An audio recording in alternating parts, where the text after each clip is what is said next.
কর্তব্যরত পুলিশ কর্মীর কাজে বাধা দেওয়া ও মারধরের অভিযোগ। আলিপুরে এক ট্রাফিক কনস্টেবলের পর এবার আক্রান্ত পাটুলি থানার এক এএসআই।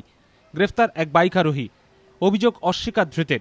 পুলিশ সূত্রে জানা গিয়েছে, মঙ্গলবার রাত 9টা নাগাদ পাটুলি বাইপাস কানেক্টরের সামনে দিয়ে বাইক নিয়ে যাচ্ছিলেন এক দম্পতি। আরোহী হেলমেট না পরেই বাইক চালাচ্ছিলেন বলে পুলিশের অভিযোগ। এরপর তাদের আটকান পাটুলি থানার এএসআই তপন ঘোষ। অভিযোগ, পুলিশ কর্মীর সঙ্গে তর্কাতর্কির পর হাতাহাতিতে জড়িয়ে পড়েন কাজী সাজ্জাদ নামে ওই বাইক আরোহী।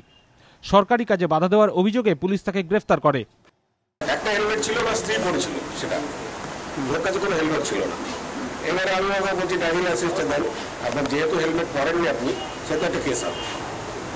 তো বলছে যে কেন দেবো আপনাকে ড্রাইভিং লাইসেন্স, আপনাকে আমি কোনো ড্রাইভিং লাইসেন্স দেবো না। তারপরে ওই একদম উত্তেজিত হয়ে একদম উল্টো পাল্টা ধাক্কা ধাক্কি হেলমেট এটা ধাক্কাধাক্কি করলো, আর ও আমাকে হেলমেট দিয়ে কাটে মেরে দিল। যদিও এই অভিযোগ অস্বীকার করেছেন ওই দম্পতি। ধৃতের স্ত্রীর অভিযোগ, তার সঙ্গে অশালীন আচরণ করেন ওই পুলিশ কর্মী।